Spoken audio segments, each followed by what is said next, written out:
Dagsa naman ang mga namimili na gustong makatipid para sa kanilang pangregalo at pang-OOTD sa Divisoria sa Maynila.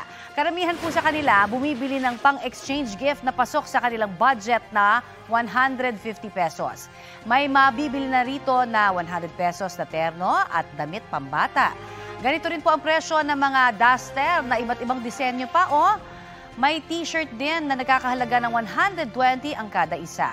May mga laruan din na mabibili po sa halagang 25 pesos kada piraso.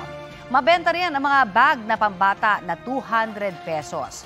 Kung pera naman po ang balak na irigalo, may angpao o red envelope na mabibili mula 25 pesos hanggang 35 pesos ang kada 6 na piraso.